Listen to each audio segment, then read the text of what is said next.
You know why Zaru Soba is Japan's go-to summer comfort food? Watch those nutty buckwheat noodles hit the ice bath, then feel the cooling power of each mentsuyu dip bite. Ready to beat heat? For a printable version of this recipe, visit my website. Just Google Zaru Soba Sudachi to find me. Start by grabbing a small saucepan and adding 200ml of dashi stock, 5 teaspoons of soy sauce, 4 teaspoons of mirin, and half tablespoon of sugar. Give it a quick mix to help dissolve some of that sugar and then turn on the heat. We just want to bring that to a boil and let it bubble for 1 minute to burn off some of the alcohol in the mirin. Now you might be wondering if you can use this sauce for udon too, and of course you can, but I created this recipe especially to go well with the nutty, earthy taste of soba noodles. If you're interested in my Zaru udon sauce, check out my recipe. You can find a link in the description with more related recipes. Okay, let's take it off the stove and give it a little swirl to help release some of the heat. Next, we're gonna transfer it to a heat-proof jug and add a dry shiitake mushroom. This is gonna add an amazing savory depth to the sauce. Let it cool and then chill it in the fridge for about 20 to 30 minutes.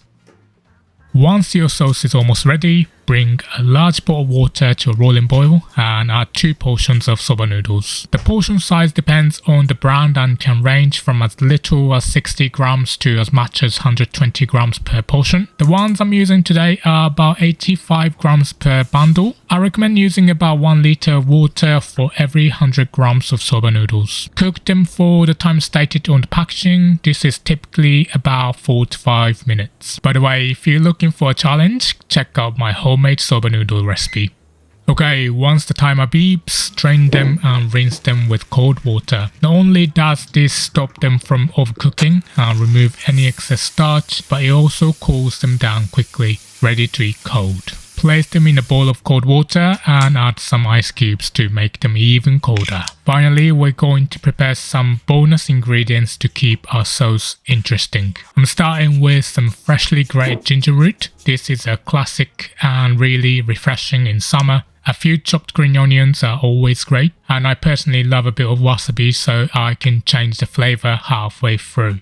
Okay, my noodles are nice and cold, so I'm just gonna place them on a draining tray we call a zaru. If you don't have one, you can serve them on a sushi mat over a plate. It works great. Sprinkle some shredded kizami nori on top as a finishing touch. Finally, divide your dipping sauce between individual serving cups and customize it with your favorite additions. All that's left is to dip your noodles and enjoy this classic Japanese summer dish. It's perfect as a light lunch or served with tempura for a real satisfying treat.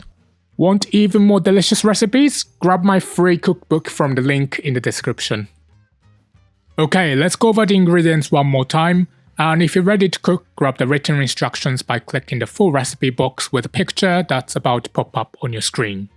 Here we go, the link to the full recipe is on the screen for you now. And if you want to watch more similar videos, don't miss my Japanese noodle recipe playlist popping up on your screen as well. Thanks so much for watching, and I hope to see you in the next one. Bye.